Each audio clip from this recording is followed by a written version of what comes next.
So hello everyone, welcome back. और उम्मीद है आप सभी ने चैप्टर 1 कंप्लीट कर लिया होगा। आज हम स्टार्ट करेंगे चैप्टर नंबर 2। और चैप्टर 1 के एनसीईआरटी के सारे क्वेश्चंस मैंने करा दिए थे। 1 के कुछ एक्स्ट्रा क्वेश्चंस भी कराए थे। कुछ वर्ड प्रॉब्लम्स अभी हमारे पास बचे हुए हैं, जो कि वर्ड प्रॉब्लम्स मैं आपको किसी एक दिन अपलोड करके दे दूंगा। उसकी टेंशन नहीं लेनी हमें, वो हम कर लेंगे। आज हम स्टार्ट करेंगे चैप्टर नंबर 2। अच्छा, अब सिर्फ मेरे वीडियो देख लेने से आपका काम नहीं होगा। चाहे मैं हूं चाहे कोई भी हो, किसी का वीडियो देखने से आपका काम नहीं होगा। आपको क्या करना पड़ेगा?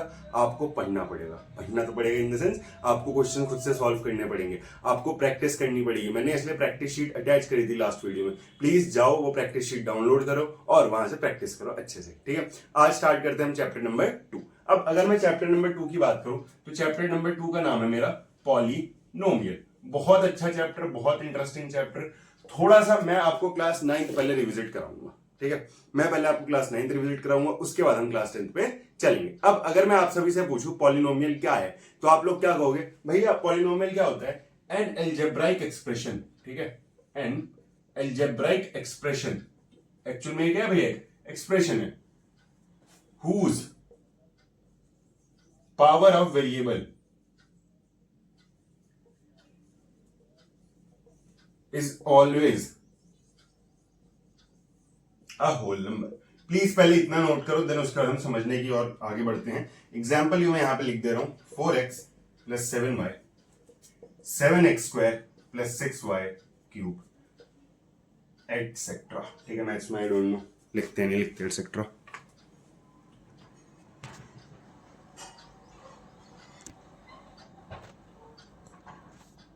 ठीक है, होप सो आप सभी ने लिख लिया। अब इसका मतलब क्या है? ये हमने लिख तो लिया, बट इसका मतलब भी तो पता होना चाहिए हमें। तो इसका मतलब है, मैंने क्या बोला, एक एल्जेब्राइक एक्सप्रेशन है ये। क्या है? Algebraic expression. अब एल्जेब्राइक एक्सप्रेशन क्या होता है भैया? कोई भी एक एल्जेब्राइक एक्सप्रेशन का मतलब होता है आपने कुछ भी नंबर रैंडमली आपके दिमाग में एक्स लिखना, आपने एक्स लिख लिया। रैंडमली आपके दिमाग में वाई लिखना, आपने वाई लिख लिया। ए बी सी डी 1 2 3 4 5 6 उसमें ऑपरेशंस लगा दिया। ऑपरेशन मतलब होता है प्लस माइनस। तो उन सबको हम कहते हैं एल्जेब्राइक एक्सप्रेशन है। एल्जेब्राइक एक्सप्रेशन कैसा हो गया? मेरा मन में आया ये मैंने लिख दिया। मेरे मन में आया, मान लेते हैं ये लिखना, मैंने ये भी लिख दिया। मेरे मन में आया मैं ऐसा लिखूंगा। अरे यार, एक तो पता है 4 से बड़ा प्यार है मुझे। ठीक है, अगर कोई मतलब मेरी कोचिंग का बच्चा देखेगा क्लास 9 का आगे, वो इस चीज से रिलेट करेगा। ठीक है, लास्ट ईयर कह रहा हूँ, इस साल काफी ज्यादा हमने इस 4 को प्रायोरिटी दी है, जो कि यहाँ पे भी दिख रहा है बोर्ड पे। ठीक है, चलो ऐसे मजाक साइड करते हैं, पता है मेरी। तो क्या है, कुल मिला के हम देख सकते हैं हर जगह में 4 लिख रहा हूँ। चलो, तो अब मेन बात पे आते हैं। तो अब ये सारे क्या है? Algebraic expression. अच्छा भैया, क्या जरूरी है एक्स लिखना? नहीं, वाई लिख ले। क्या जरूरी है एक्स लिखना? नहीं, ए लिख ले। क्या जरूरी है एक्स लिखना? नहीं, टू बी लिख ले। कुछ भी लिख ले, बस तू लिख ले। ठीक है, यानी कहने का मतलब क्या है? जिसमें नंबर्स आते हो, नंबर दिख रहे हैं तुम्हें, जिसमें ऑपरेशन आता हो, ऑपरेशन क्या होता है? Plus minus, multiplication, division. ठीक है, और जिसमें क्या आता हो? पावर आती हो, कुछ भी आ सकती है पावर। एल्जेब्राइक एक्सप्रेशन में ऐसा कुछ नहीं है। ठीक है, तो ये एल्जेब्राइक एक्सप्रेशन हो गया। अब ये 4 एल्जेब्राइक एक्सप्रेशन जो मैंने लिखे हैं, थोड़ा सुंदर तरीके से मैं नहीं लिख दूंगा ना, बड़ा गंदा लिखा था मैंने। 4y फिर y 4 प्लस 7 कोई नहीं, और 4z की पावर 1/3 प्लस 3, 4x की पावर 3/2 प्लस 4, और 68 x की पावर 7 प्लस 67 x की पावर 4। ये 4 एक्सप्रेशन लिखे हुए। अब मैं तुमसे पूछता हूं, बताओ सारे एल्जेब्राइक एक्सप्रेशन है? तुम लोग बिल्कुल कहोगे हाँ जी भैया सारे एल्जेब्राइक एक्सप्रेशन हैं। बट जब पॉलिनोमियल की बात आती है, किसकी? पॉलिनोमियल की। तो पॉलिनोमियल कौन होता है भैया? जिसमें वेरिएबल आपको कांस्टेंट, यानी आपको नंबर से कोई मतलब नहीं होना चाहिए। आपको किसकी पावर चेक करनी है? वेरिएबल की। जब वेरिएबल की पावर कितनी होनी चाहिए भैया? आपके वेरिएबल की पावर होनी चाहिए whole number. What do you mean by whole number? वो नंबर जो 0 से स्टार्ट होते हैं और इनफाइनाइट तक जाते हैं। अच्छा ठीक है, क्या यहाँ पे वेरिएबल क्या है मेरे पास? सबसे पहले आइडेंटिफाई करो। वेरिएबल है भैया आपका y, तो y की पावर कितनी है? 1। कुछ नहीं लिखा मतलब पावर 1। तो क्या ये पॉलिनोमियल होगा? हाँ जी, yes it is a polynomial. Why? Because जो वेरिएबल है उसकी पावर कितनी है? एक होल नंबर है, 1 है। अच्छा, मैं यहाँ पे पूछूं, क्या ये मेरा एक पॉलिनोमियल होगा? आप कहोगे पहले वेरिएबल ढूंढो। वेरिएबल कौन है? z, और z की पावर कितनी है? 1/3। इनो चल बे, है ना? ये नहीं चलेगा। तो क्यों? क्योंकि 1/3 एक होल नंबर नहीं होता। फिर मैं आगे आया, यहां पे मैंने देखा x की पावर कितनी है? 3/2। क्या 3/2 एक होल नंबर होता है? नो, तो ये भी नहीं होगा। ठीक है, सेम यहां पे आया मैं, यहां पे x की पावर कितनी है भैया? एक जगह 7 है और एक जगह 4 है। क्या ये चलेगा? हाँ, दोनों होल नंबर होते हैं। इट मींस ये भी चलेगा। यानी कि फर्स्ट एंड लास्ट मेरे पॉलिनोमियल हैं, बाकी दोनों पॉलिनोमियल नहीं है। क्या ये बात सबको समझ आई? हाँ, प्लीज नोट करो, इंपॉर्टेंट है, क्वेश्चन पूछ लेता है बहुत बार एग्जाम में।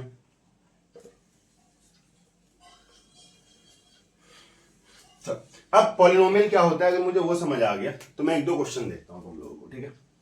जैसे पहला क्वेश्चन है x की पावर 4/3 डिवाइडेड बाय x की पावर 1/3 प्लस y की पावर 7/3 डिवाइडेड बाय y की पावर 1/3 प्लस 8, क्या ये पॉलिनोमियल है? अब देखते ही पहली नजर में बहुत से बच्चे कहते हैं ये पॉलिनोमियल नहीं है। क्यों? क्योंकि उन्हें लगता है यहाँ पे भी एक होल फ्रैक्शन है, यहाँ पे भी फ्रैक्शन है, फ्रैक्शन ही फ्रैक्शन है, तो ये पॉलिनोमियल नहीं है, ऐसा बच्चों को लगता है। बट आओ पहले हम सॉल्व करेंगे। हमेशा याद रखना, कभी भी अगर आपको उसे डिक्लेयर करना है पॉलिनोमियल या अलजेब्राइक एक्सप्रेशन, सबसे पहले उसको क्या करोगे? सिंप्लीफाई। सिंप्लीफाई कैसे करते हैं? कुछ नहीं भैया, ये जो भी पावर है उसको ऊपर ले, यानी सारी पावर्स कहाँ होनी चाहिए? ऊपर होनी चाहिए। सारे वेरिएबल्स कहाँ होने चाहिए? न्यूमरेटर में होने चाहिए, डिनोमिनेटर में कुछ भी नहीं होना चाहिए। फिर से रिपीट कर रहा हूं, डिनोमिनेटर में कुछ भी नहीं होना चाहिए, ठीक है। चलो अब देखो क्या होगा यहाँ पे, x की पावर 4/3 माइनस 1/3। अच्छा, एक्सपोनेंट का रूल है क्या कि अगर बेस सेम है तो पावर क्या हो जाती है? डिवीजन में सब्ट्रैक्ट हो जाती है। सेम बेस सेम है, पावर क्या हो जाएगी? सब्ट्रैक्ट हो जाएगी। तो भैया जरा देखना क्या होगा, 4/3 माइनस 1/3 कितना हो जाएगा? 3/3, और यहाँ पे कितना हो जाएगा? 6/3। अब बहुत से बच्चे कहेंगे भैया अभी तो फ्रैक्शन है ना, आओ फ्रैक्शन को हटा देते हैं। तो 3 से 3 1 टाइम्स, 3 से 6 2 टाइम्स, तो क्या हो जाएगा? अच्छा, प्लस मुझे भी चल रहा है वो भी लिखता रहो भाई, वरना तुम मेरी जान खा जाओगे, वो नहीं लिखा। x की पावर 1 प्लस y की पावर 2 प्लस 8। अब बताओ क्या ये पॉलिनोमियल है? तो आप कहोगे yes it is a polynomial. Why? Because इसके जितने भी पावर्स हैं वो सब किस में है? सारी पावर्स भैया होल नंबर है। क्या ये बात सबको क्लियर है क्या बोलना चाह रहा हूं मैं? प्लीज जल्दी नोट करो फिर।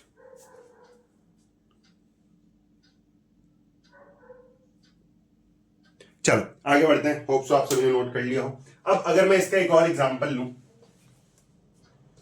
तो इसका नेक्स्ट एग्जांपल हमारे सामने क्या आएगा कि भैया मान लेते हैं क्वेश्चन ये है 1/x प्लस x, क्या ये पॉलिनोमियल है? हाँ, कहां कोई पावर है ही नहीं। मैंने क्या बताया फर्स्ट स्टेप, न्यूमरेटर में लाना है सब कुछ, यानी डिनोमिनेटर में कुछ भी नहीं होना चाहिए। तो ये कैसा दिखेगा भैया? पावर ऊपर जाती है जब, हमेशा अगर 1/a लिखा है तो अगर इसको पावर को ऊपर लेके जाऊंगा तो पावर क्या हो जाती है? माइनस। जैसे 1/2 लिखा है तो कैसे लिखा होगा? 2 की पावर -1। 1/2 की पावर 2 लिखा है तो कैसे लिखा होगा? 2 की पावर -2। यानी रेसिप्रोकल करने पे कि कोई चीज नीचे उसको ऊपर ले जाने पे पावर क्या हो जाती है? नेगेटिव। सेम जो ऊपर है उसको नीचे ले जाने पे पावर क्या हो जाएगी? नेगेटिव। ओके, आओ अब तो यहाँ पे पावर +1, यहाँ जाती पावर क्या हो जाएगी? -1। अब भाई दोनों पावर देखो, -1 +1, क्या क्या क्या -1 जो है होल नंबर होता है? जल्दी बताओ, -1 होल नंबर होता है? नहीं होता ना, हमने पढ़ रखा है ना। -1 क्या है भैया? एक इंटीजर है, तो ये हमारा पॉलिनोमियल नहीं होगा। होप सो आपको चीजें क्लियर हो रही हो, आपको समझ आ रहा हो कैसे आइडेंटिफाई करना है कि कोई चीज पॉलिनोमियल है या नहीं है। अब जैसे ही पॉलिनोमियल्स आइडेंटिफाई हो जाते हैं, हमें पता चल जाता है कि कोई चीज पॉलिनोमियल होगी या नहीं होगी। फिर देखो एक्चुअल में ये सारी चीजें क्लास 9th की हैं, बट मुझे पता है कि हम लोग भूल जाते हैं, सो मैं पहले उसका रिवीजन करूंगा, ठीक है। अब हम किस पर जाएंगे? Types of polynomial. तो टाइप्स ऑफ पॉलिनोमियल कितने बेसिस पे होते हैं? पॉलिनोमियल भैया 3 बेसिस पे आप डिवाइड करते हो। सबसे पहला बेसिस होती है on the basis of degree, चलो पहला डिग्री ही लिख लेते हैं। दूसरा क्या है? ऑन द बेसिस ऑफ, किसके बेसिस पे? टर्म्स। और तीसरा क्या है? ऑन द बेसिस ऑफ, किसके बेसिस पे कर अगला बताओ? Number of variables. अब जो तीसरा वाला है ना, पहले इसका कुछ नाम नहीं था हमारे एनसीईआरटी में, बट इस बार जो क्लास 9th की नई एनसीईआरटी आई है, जहां पे 2 बड़े अच्छे नाम ऐड हुए हैं, वो भी सिखाऊंगा तुम्हें, ठीक है। आओ देखो, अब on the basis of degree, तो पहले बताओ डिग्री क्या होता है। अच्छा एक बात बताओ कि तुमसे पूछता है बताओ तुम्हारी डिग्रियां क्या है, तो मोस्टली हम क्या बताते हैं? जैसे कोई मुझसे पूछे कि मेरी डिग्री क्या है, मैं क्या बताऊंगा कि भाई मैंने क्या करी है? बीएससी फिजिक्स ऑनर्स करी है ड्यू से, ये मेरी डिग्री हो गई। मैं ये तो नहीं बताऊंगा ना कि मैंने 12th करी है, मैं ये तो नहीं बताऊंगा मैंने 10th करी है, क्योंकि अगर मैंने भैया बीएससी फिजिक्स ऑनर्स करी है ड्यू से, तो ऑब्वियस सी बात है मैंने 10th और 12th पास करी ही होगी। सेम लॉजिक यहाँ पे क्या कि भैया अगर कोई आपसे डिग्री पूछता है, अगर कोई आपसे क्या पूछता है? डिग्री पूछता है, इसका मतलब आप क्या देखोगे? Highest power. क्या देखोगे? Highest power. भाई ऑब्वियस सी बात है ना, उससे लो कुछ भी आए मुझे क्या मतलब? डिग्री का मतलब क्या होता है? Highest power. जैसे अब मैं पूछूं यहाँ पे x की पावर 4, x की पावर 7, x की पावर 12, डिग्री क्या है? क्या तुम 4 बोलोगे? क्या तुम 7 बोलोगे? नहीं, सबसे बड़ी पावर कौन है? 12। तो तुम्हारे लिए डिग्री क्या हो जाएगी? 12। यानी डिग्री क्या होती है? Highest power. चलो उम्मीद है इतना आप सभी समझ गए होंगे। अब डिग्री के बेसिस पे जो पहला पॉलिनोमियल होता है उसको हम बोलते हैं लीनियर पॉलिनोमियल। क्या बोलते हैं? लीनियर, जिसमें इसका मतलब क्या है, इसकी डिग्री कितनी होगी 1, डिग्री कितनी होगी 1। तो यहाँ पे ये भी लिख लेते हैं, डिग्री कितनी होती है इसकी, डिग्री होती है 1। इसका एग्जांपल लिखो जल्दी से, क्या होगा इसका एग्जांपल, भैया कुछ भी हो हाईएस्ट पावर 1 होनी चाहिए, कुछ भी लिख लो, हाईएस्ट पावर 1 हो। अच्छा, दूसरे जिसकी पावर 2 होती है उसको हम क्या बोलते हैं, क्वाड्रेटिक, बुक में नाम भी होगा ना। तो यहाँ पे डिग्री कितनी होगी 2। क्वाड्रेटिक का एग्जांपल क्या हो जाएगा, क्वाड्रेटिक का एग्जांपल हो जाएगा भैया जितनी भी आपने क्वाड्रेटिक इक्वेशंस करी हैं, क्या ये भी चलेगा, हाँ हाईएस्ट पावर तो 2 ही है, कोई दिक्कत नहीं है। तीसरा क्या है, अभी मैं इन दोनों को थोड़ा साइडलाइन कर रहा हूं। तीसरा क्या है मेरे पास, तीसरा टाइप लीनियर हो गया, क्वाड्रेटिक हो गया, तीसरा क्या होता है हमारे पास, क्यूबिक। क्यूबिक कब होता है, जब मेरी हाईएस्ट पावर कितनी हो जाती है 3, यानी कि डिग्री कितनी हो जाएगी 3। तो ये कैसा दिखेगा, x³ + y + 7, या नॉर्मली कैसे लिखते हैं। चौथा और लास्ट क्या होता है हमारा, बाय क्वाड्रेटिक। बहुत सारी बुक्स में ये चीज नहीं मेंशन होती, बट स्टिल हमें पता होना चाहिए। बाय क्वाड्रेटिक में पावर कितनी होती है 4। तो ये कैसा दिखेगा, ये दिखेगा भैया 3x की पावर 4 + 4x की पावर 3 + 3x, मतलब कुल मिला के हाईएस्ट पावर 4 होनी चाहिए। कोई ऐसा जरूरी नहीं है इतने सारी टर्म्स हो या नहीं हो, बस मुझे पावर से मतलब है। क्या इतनी बात सबको क्लियर है। अच्छा, अब कहोगे आप 4 से ज्यादा पावर है, तो अगर 4 से ज्यादा पावर है, जैसे मान लेते हैं हाईएस्ट पावर 5 है, 6 है, उनका कोई नाम नहीं होता, उनको मैं क्या बोलता हूँ, polynomial of degree 5, polynomial of degree 6, polynomial of degree 22, polynomial of degree 99, ऐसे करके बोलता हूँ। प्लीज इतना नोट करो ताकि मैं आपको टर्म्स वाला भी समझा पाऊं और वेरिएबल वाला भी समझा पाऊं जल्दी। ठीक है, उम्मीद करते हैं इतना आप सभी ने नोट कर लिया होगा। अब हम चलते हैं किस पे, on the basis of terms. तो टर्म्स क्या होती हैं पहले वो समझो। टर्म्स मतलब क्या होता है भैया, अच्छा टर्म्स बनती कब है, टर्म्स सिर्फ तब बनती है जब, टर्म सिर्फ तब बनती है जब बीच में प्लस या फिर माइनस आए। जैसे फॉर एग्जांपल क्या समझाना चाहता हूं इस समय, मान लेते हैं मैंने लिखा 4x, क्या यहाँ पे कितनी टर्म्स हैं, क्या इसमें कुछ आप कहोगे सिर्फ एक टर्म है, क्यों, क्योंकि कहीं पे प्लस माइनस नहीं है तो दूसरा टर्म बनाएंगे। अच्छा, मैं पूछूं 4x + 7 कितनी टर्म है, एक टर्म ये है, एक टर्म ये है। तो जब बीच में प्लस माइनस आ जाता है तो वहां से टर्म का डिवीजन स्टार्ट हो जाता है। अच्छा ठीक है, मैं पूछता हूं 4x + 4x + 2, चलो अभी थोड़ा ट्रिकी नहीं करता, 4x + 4y + 2 कितनी टर्म्स है, तुम कहोगे भैया 1 2 3, कितनी टर्म होगी, टोटल 3 टर्म होगी। तो बस इसे ही कहते हैं नंबर ऑफ टर्म्स का डिवीजन। अब देखते हैं नाम क्या है भाई, नाम होगा ना कुछ। तो अगर नंबर ऑफ टर्म सिर्फ एक है तो उसको मैं क्या बोलता हूं, मोनोमियल। क्या बोलूंगा, मोनोमियल। मोनोमियल मतलब क्या, नंबर ऑफ टर्म्स भैया सिर्फ एक होगी। एग्जाम्पल क्या है आपके पास, एग्जाम्पल है मोनोमियल का 4x, 3 भी पॉलिनोमियल है बेसिकली होगी। दूसरा है बाइनोमियल। बाइनोमियल का मतलब क्या होता है, नंबर ऑफ टर्म्स कितनी होंगी भैया 2। इसका एग्जांपल क्या हो जाएगा, इसका एग्जांपल हो जाएगा 4x + 2y, और क्या हो सकता है 4x + 2z, कुछ भी लिख लो यार, क्या फर्क पड़ता है। तीसरा है तुम्हारे पास ट्राइनोमियल। ट्राइनोमियल में हाईएस्ट पावर मतलब ट्राइनोमियल में कितनी टर्म्स होंगी 3। तो ये कैसा दिखेगा 4x + 4y + z। देखो मेरे पास स्पेस नहीं है इसलिए मैं ऐसे लिख रहा हूं, आप लोग on the basis of degree के नीचे सारा डिग्री लिखना, on the basis of number of terms के नीचे सारा नंबर ऑफ टर्म्स लिखना, on the basis of number of variable के नीचे सारा नंबर ऑफ वेरिएबल लिखना। क्या ये बात क्लियर है, चलो आगे बढ़ते हैं। लास्ट हमारा बचा है on the basis of number of variable. अब नंबर ऑफ वेरिएबल में क्या हो सकता है भाई, मैं कह रहा हूं एक बात बताओ, 4x² + 4x + 4 कितने वेरिएबल यूज करे मैंने यहाँ पे।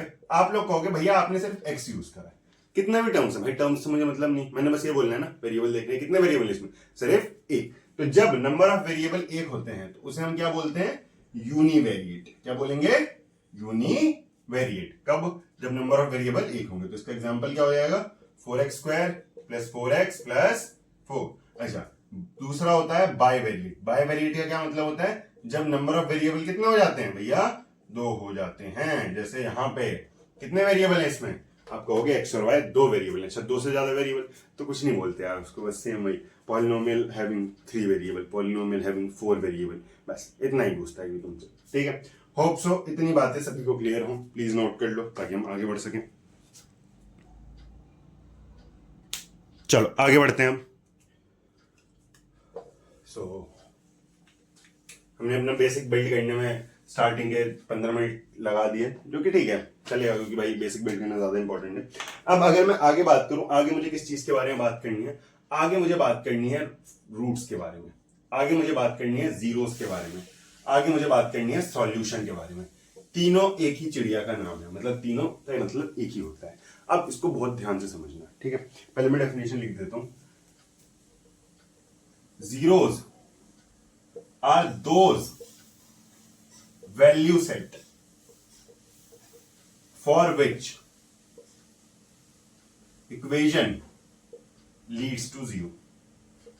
आई नो, होप सो सबने इतना नोट कर लिया हो। तो क्या लिखा गया है यहां पे, roots are those value set, roots are those value set for which equation leads to zero. तो रूट्स वो डेटा होता है, वो वैल्यू सेट होता है जिसको पुट करते हैं इक्वेशन क्या बन जाती है, जीरो बन जाती है। जैसे देखो, मैं पूछता हूं x+7, यहां पे मैं x के जगह ऐसा क्या रखूं, बड़े ध्यान से सुनो, यहां पे मैं x के जगह ऐसा क्या रखूं कि ये जो पूरी इक्वेशन है ये किसके बराबर आ जाए, शून्य, जीरो के बराबर आ जाए। तो आप लोग कहोगे भैया x के जगह क्या रख दो, -7। तो उसी -7 को मैं क्या कहूंगा, ये क्या है, इसका रूट है। अच्छा, मान लेते हैं x+8 है। अब मैं पूछूं x के जगह क्या रखूं, तो तुम लोग कहोगे x के जगह -8 रख दो, ठीक है। अच्छा, अब इसी को और आगे कंटिन्यू करते हैं, होप से नोट तो ही गया होगा, ठीक है।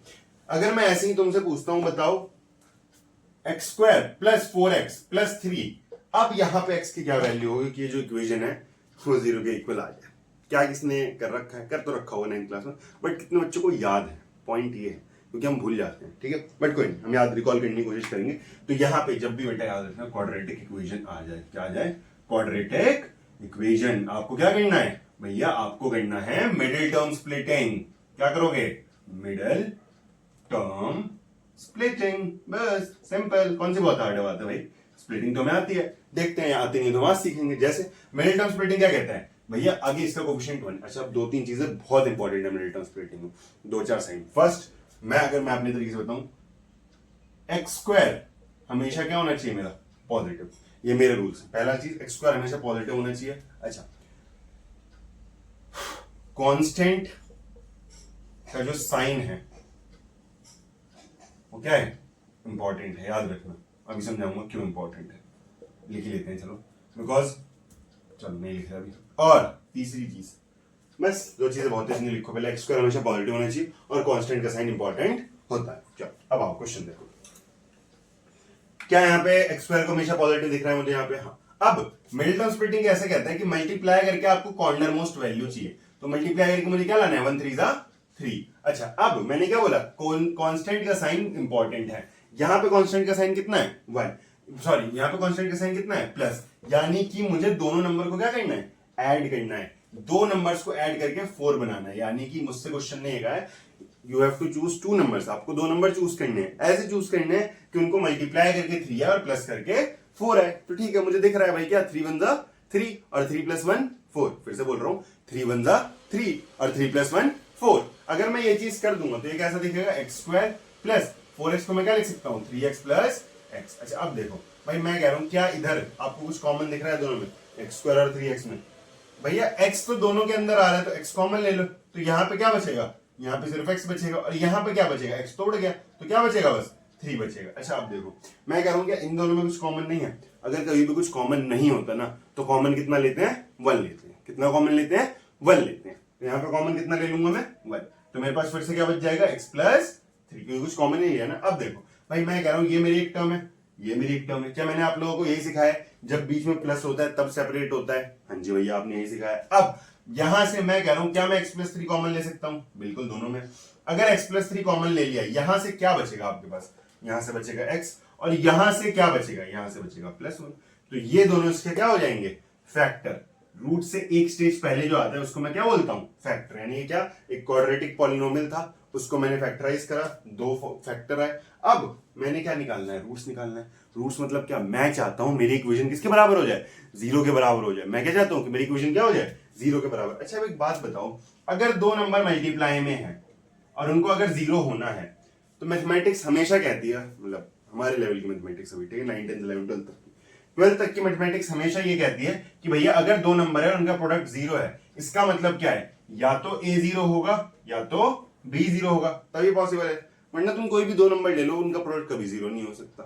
मैंने क्या बोला, कोई भी दो नंबर ले लो, उनका प्रोडक्ट कभी भी जीरो नहीं हो सकता, रैदर देन कि मैं क्या लूं, वो नंबर जीरो लूं, कोई एक नंबर, ठीक है। अगर मान लेते हैं मैंने x प्लस 3 को जीरो लिया होता, तो यहां से x की वैल्यू क्या आ जाती, -3, और अगर मैंने x प्लस 1 को जीरो लिया होता, तो यहां से x की वैल्यू कितनी आ जाती, -1।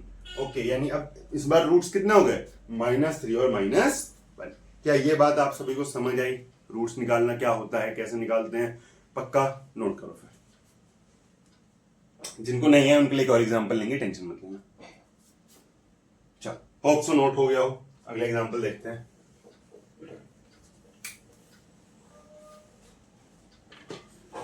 अगर मैं अगले एग्जांपल की बात करूं तो अगला एग्जांपल मैं ले रहा हूं 3x स्क्वायर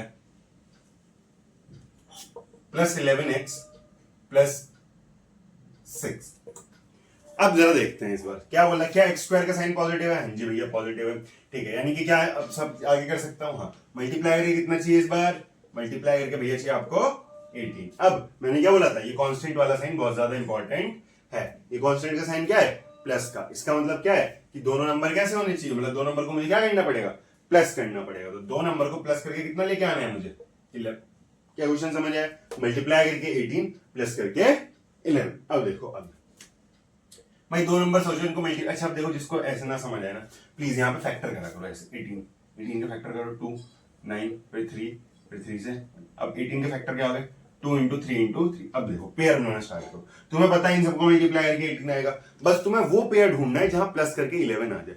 जैसे मुझे तो अभी दिख रहा है भाई, एक नंबर मान लेते हैं 2 ले लेते हैं और एक नंबर ही 3 इंटू 3 लेते हैं, तो ये कितना हो जाएगा 2 इंटू 9, क्या मल्टीप्लाई करके 18 आ रहा है, हाँ। और क्या 2 और 9 को प्लस करके 11 भी आ रहा है, हाँ। तुम्हारे लिए यही पेयर क्या हो गया, एकदम फिट हो गया, मस्त बैठ गया।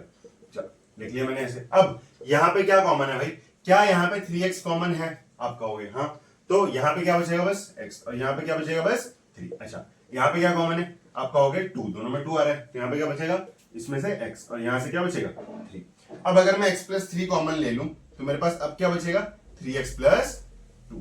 अब फिर से वही बात, अगर दो नंबर्स मल्टीप्लाई में है और उनको मुझे 0 के बराबर करना है, तो मुझे एक एक करके दोनों को 0 के बराबर करना पड़ता है। तो यहां से x की एक वैल्यू आ गई -3, और यहां से x की जो दूसरी वैल्यू आ गई वो क्या आ गई -2/3।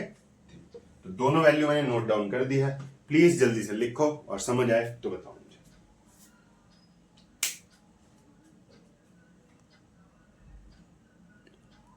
चलो भाई अब आगे बढ़ते हैं, ठीक है। इसी के साथ उम्मीद करता हूं इतनी बात सबको समझ आई हो, और move to the next part. तो क्या है हमारा नेक्स्ट पार्ट, अच्छा अब एक बात बताओ, तुम्हें पता है हम ना कभी भी जब किसी पॉलिनोमियल को रिप्रेजेंट करते हैं ना, वैसे लिखते हैं fx is equals to x square plus x plus 6। मान लेते हैं एक पॉलिनोमियल है, अच्छा x square plus x minus 6, ठीक है, ताकि मेल्टन स्प्लिटिंग में गिर लिया, ताकि यहाँ सारे काम होने चाहिए ना। मत 2 मिनट रुकिए भाई।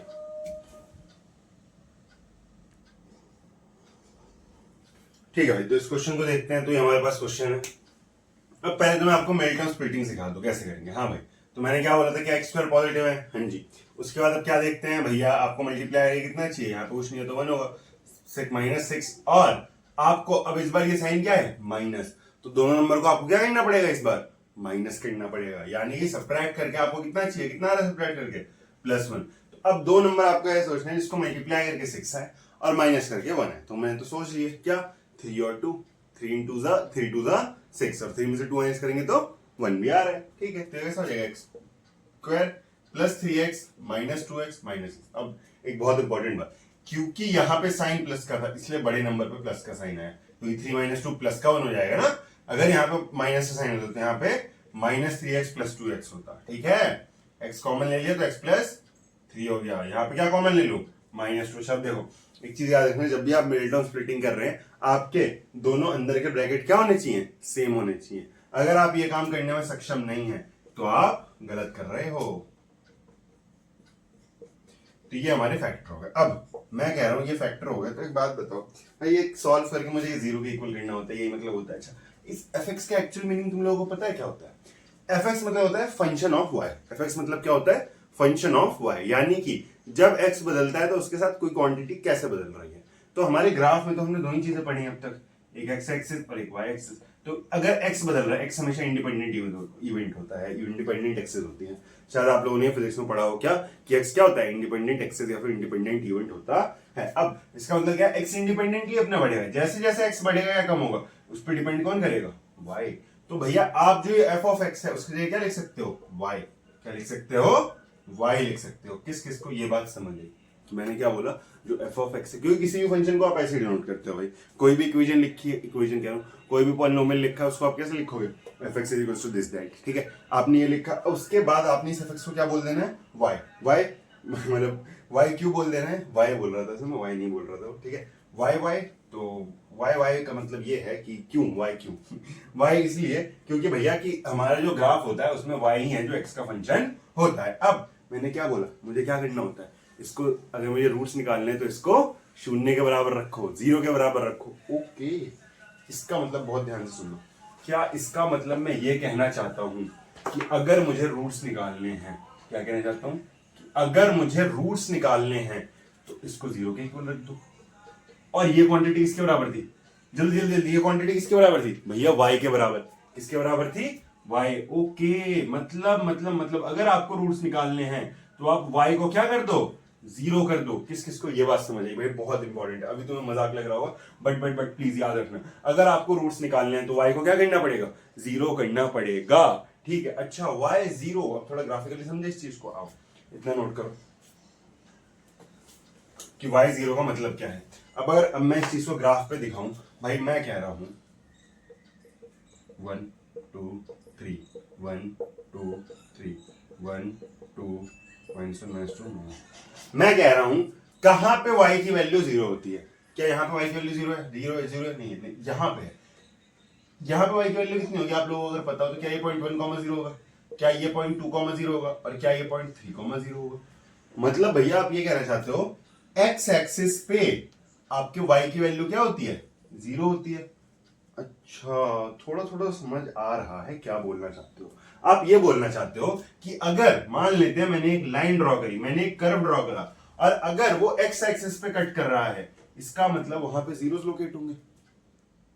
कैसे, सोचो, आओ भाई। मैंने क्या समझाया अभी कि भैया अगर आपको जीरोस फाइंड करने हैं तो आपका y कितना होना चाहिए, 0 होना चाहिए। क्या यहाँ पे y 0 है, देखना ऊपर है 0 तो नहीं है, क्या यहाँ पे y 0 है, ऊपर है 0 तो नहीं है, क्या यहाँ पे y 0 है, देखो नीचे है 0 नहीं है, क्या यहाँ पे 0 है, नहीं, y 0 कहाँ पे है, एक यहाँ पे और एक यहाँ पे।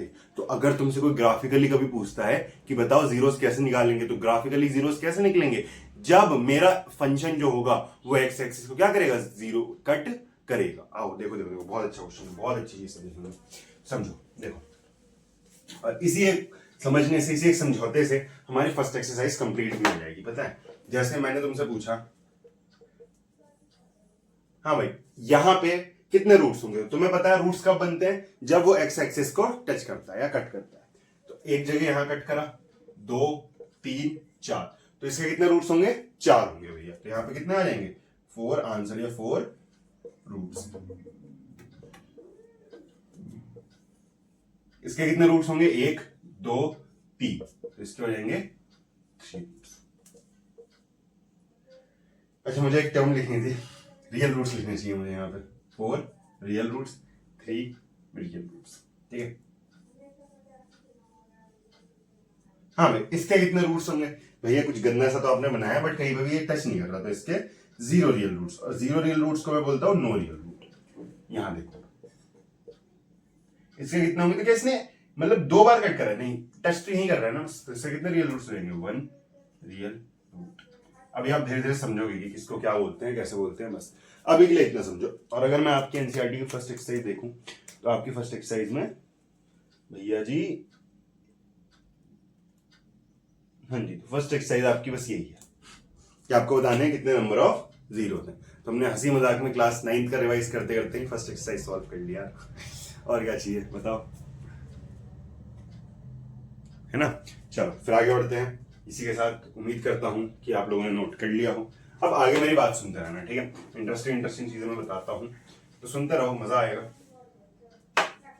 एक चीज याद, अच्छा ये जो चैप्टर है ना वो फैक्चुअल है काफी, मतलब फैक्चुअल इन द सेंस आपको बहुत सारे फैक्ट याद रखने पड़ते हैं इस चैप्टर में।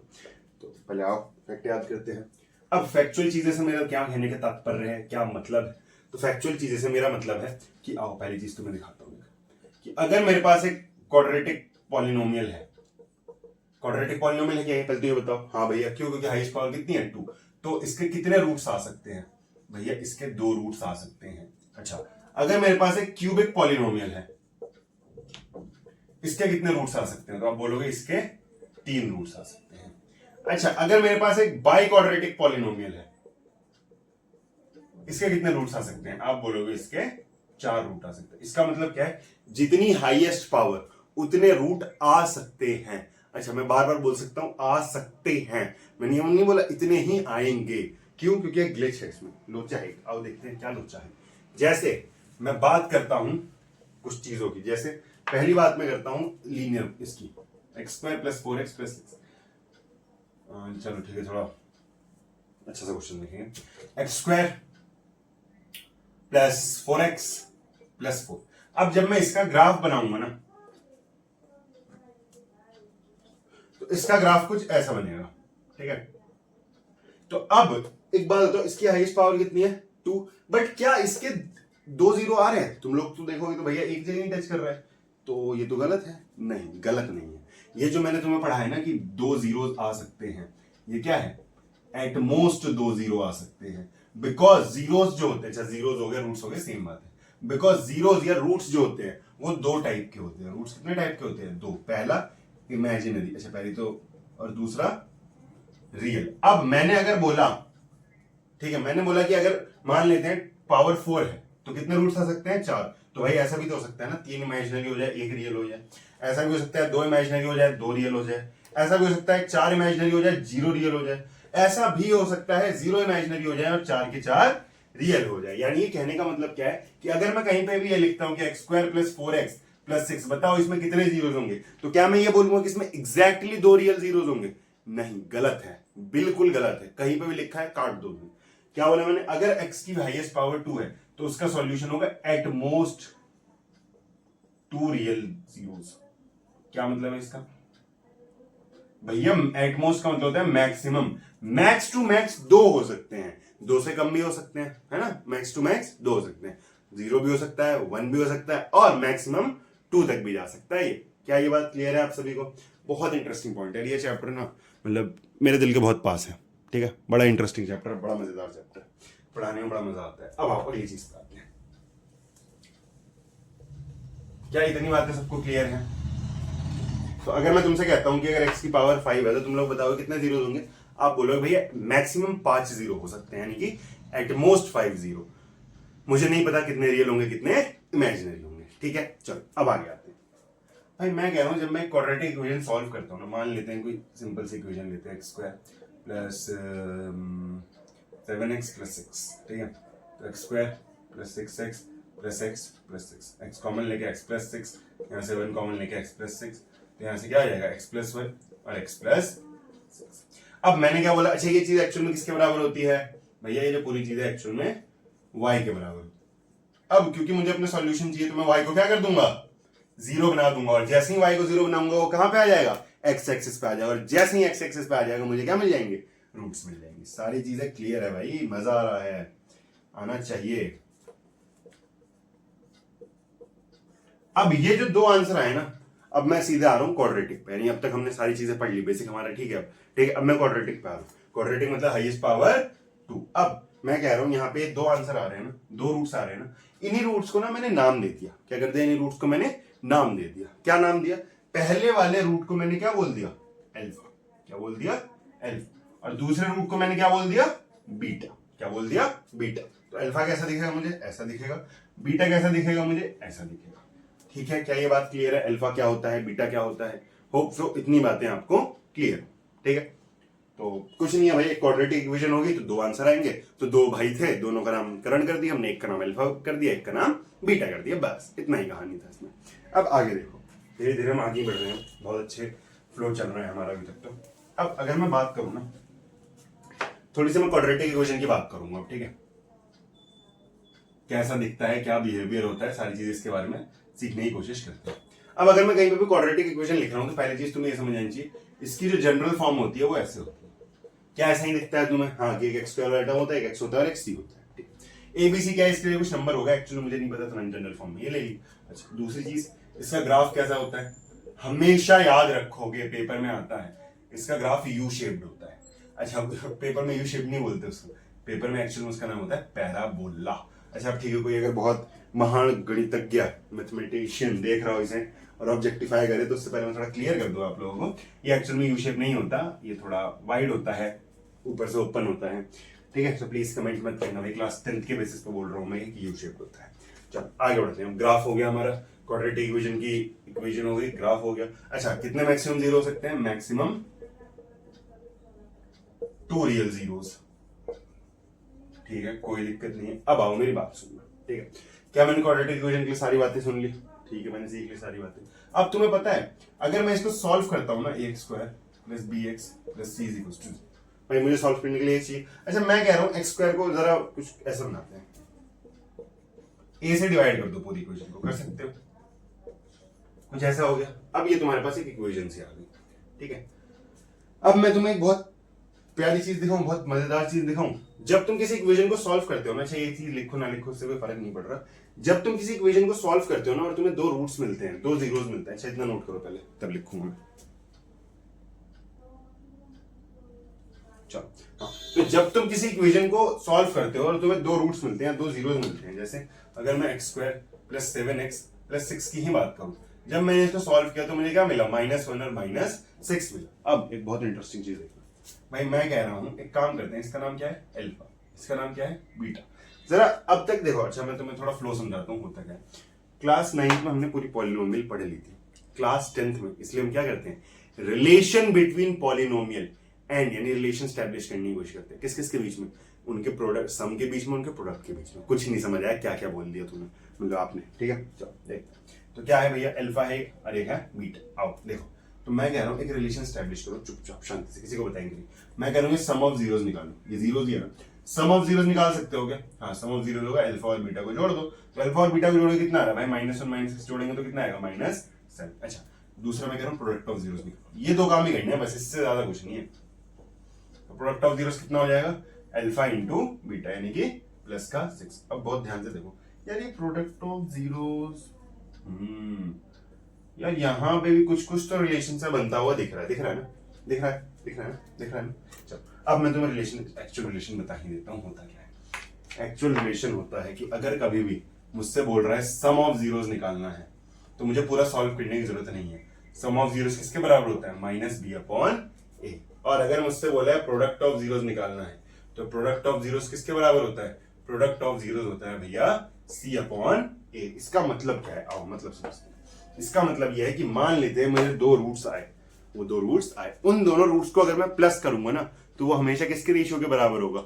b यानी कि x का कोफिशिएंट डिवाइडेड बाय a यानी कि x स्क्वायर का कोफिशिएंट इनटू माइनस, मतलब माइनस का साइन आगे लग रहा है, यही मतलब है इसका, ठीक है? तो अब मान लेते हैं मैंने एक इक्वेशन दी, अब मैंने तुमसे पूछा बताओ, क्वेश्चन ये है मेरा, ये क्वेश्चन था, फर्स्ट पार्ट ये है, अल्फा प्लस बीटा कितना होगा? तो अल्फा और बीटा को प्लस करने के लिए आप लोग क्या सोचेंगे? अच्छा पहले इसको ना वो मिल्टन स्प्लिटिंग से ना पूरा सॉल्व करेंगे, फिर मुझे अल्फा अलग से मिलेगा, मुझे बीटा अलग से मिलेगा, दोनों को जोड़ दूंगा, मेरा आंसर आ जाएगा। नहीं, इतनी मेहनत नहीं करनी। अभी हमने पढ़ा सम ऑफ जीरोस का फॉर्मूला, क्या पढ़ा हमने? सम ऑफ जीरोस का फॉर्मूला हमने पढ़ा, सम ऑफ जीरोस क्या होता है? -b/a। अब इसमें मैं पूछूं b क्या है? आप सभी को पता है b जो होता है वो बीच वाला होता है, तो b, a क्या होता है भैया? a स्टार्टिंग वाला, तो 1, तो ये कितना हो जाएगा? सम ऑफ जीरोस कितना हो गया? -7। अच्छा, यही क्वेश्चन होता है product of zeros. Product of zeros क्या होता है? Alpha into beta. तो प्रोडक्ट ऑफ जीरोस क्या हो जाएगा? प्रोडक्ट ऑफ जीरोस भैया हो जाएगा इसमें c/a। c/a क्या होता है? c कितना है? 6, a कितना है? 1, ये कितना हो जाएगा? 6। क्या ये बात क्लियर है सबको? हाँ, होप सो क्लियर हो, नोट करो इतना।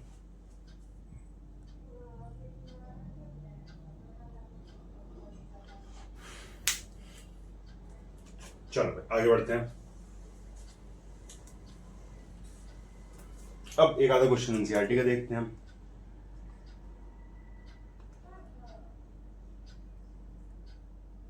जैसे एक क्वेश्चन क्या कह रहा है? x² - 2x - 8, ये एक इक्वेशन है, तुमसे कह रहा है फाइंड द जीरो। अच्छा, अगर फाइंड द जीरोस बोला है तो आपको क्या करना पड़ेगा? मिडिल टर्म स्प्लिटिंग करनी पड़ेगी। आओ करते हैं। तो मिडिल टर्म स्प्लिटिंग करके मल्टीप्लाई करके कितना चाहिए मुझे, मल्टीप्लाई करके आपको चाहिए भैया -16, और यहाँ पे माइनस का साइन है तो दोनों नंबर को सब्ट्रैक्ट करके कितना चाहिए -2। अब दो नंबर है सोचो जिनको मल्टीप्लाई करके 16 आता है और माइनस करने के बाद 2 आता है। तो देखते हैं भाई क्या है दो नंबर ऐसे। अच्छा अगर अब मैं ऐसा सोचू दो नंबर तो मैं क्या सोच सकता हूँ, सॉरी मल्टीप्लाई करके 8 चाहिए, वही मैं कहूँ तो मल्टीप्लाई करके 8 चाहिए और माइनस करके -2 चाहिए। 4 2 जा, ठीक है। अब देखते हैं तो x² 4x 2x -8, ठीक है। मैंने यहाँ पे साइन क्यों नहीं लगाया, बहुत ध्यान से सुनना भाई, तुम्हें माइनस करना है ना। माइनस कब होता है, जब दोनों अलग अलग साइन होते हैं। अच्छा एक बात बताओ, 4 + 7 या माइनस होगा प्लस होगा, ऑब्वियसली बात है प्लस होगा। -8 -7 यहां पे भी क्या होगा, प्लस ही होगा ना। लेकिन अगर यहां पे मैं यही इसको ऐसे लिख देता, अब क्या होता, माइनस होता। यानी जब दो डिफरेंट साइन होते हैं तो माइनस होता है। यानी इतना तो मुझे पता चल गया दोनों के साइन क्या होंगे, अलग अलग। अब देखते हैं किसका क्या साइन होगा। भाई यहाँ पे फाइनल आंसर क्या आ रहा है, नेगेटिव। इट मींस बड़े नंबर पे किसका साइन होगा, माइनस का, और छोटे नंबर पे प्लस का। सारी चीजें अब ओबी भी हो रही है। अब यहाँ से x कॉमन ले लेंगे तो यहाँ क्या बचेगा x-4, यहाँ से 2 कॉमन ले लेंगे तो क्या बचेगा x-4। तो एक रूट आ गया x-4 और एक रूट आ गया x+, सॉरी जी फैक्टर है तो। अब इसको 0 के बराबर करेंगे और इसको 0 के बराबर करेंगे तो यहाँ से x की वैल्यू कितनी आ गई 4 और यहाँ से x की वैल्यू कितनी आ गई -। क्या ये बात याद रख सकते हो। अब अगर मैं इतना याद रख सकता हूं, इतना तो मुझे क्वेश्चन में सॉल्व करने के लिए बोला है। उसके बाद बोला है वेरीफाई करना है रिलेशन को। तो पहले इतना नोट करो, उसके बाद मैं रिलेशन वेरीफाई करवाता हूं। अगर आप लोगों ने इतना नोट कर लिया है तो रिलेशन वेरीफाई करने वाले काम पे आते हैं। तो क्या थी मेरी इक्वेशन, x² -2x -8। रिलेशन क्या पता है हमें, अल्फा प्लस बीटा किसके बराबर होता है, -b/a। चलो देखते हैं, चेक करते हैं। अल्फा कितना आया 4, बीटा कितना आया -2, तो कितना आ गया यहाँ पे 2, b क्या है -2, एक माइनस ऑलरेडी है, a कितना है 1। क्या दोनों चीज सेम आ रही है, हाँ ये तो वेरीफाई हो गया। अब दूसरा करते हैं, alpha into beta is equals to c/a। Alpha into beta, alpha क्या है 4, बीटा क्या है -2, c क्या है -8, a क्या है -1। तो क्या -8 इज इक्वल्स टू -8 आ रहा है, हाँ। तो यहाँ पे आपने क्या कर दिया, वेरीफाई कर दिया। वेरीफाई करने का मतलब क्या है कि जो भी आपको पता है बस फॉर्मूला सही है या नहीं वो बताना आपको, तो वो काम आपने कर लिया, ठीक है। अब ऐसे ही बाकी सारे क्वेश्चन भी हैं इस एक्सरसाइज के। उम्मीद करता हूं देखो जितना हो जाए कर लेना। फर्स्ट क्वेश्चन 2.1 तो पूरी कर लेना। 2.2 का क्वेश्चन नंबर 1 हो जाएगा। क्वेश्चन नंबर 2 अभी आप लोगों से नहीं होगा क्योंकि उसका मैंने फॉर्मूला ही नहीं बताया। तो नेक्स्ट क्लास हमारी काफी इंटरेस्टिंग रहेगी, काफी मजेदार रहेगी, और मेरी कोशिश ये रहेगी नेक्स्ट और एक यानी ये भी 2 क्लास और लेके इस चैप्टर को भी खत्म कर दूंगा मैं, ठीक है। होप सो क्लियर होगा, मजा आ रहा होगा। बाकी अब मिलते हैं नेक्स्ट क्लास में, तब तक के लिए बाय बाय।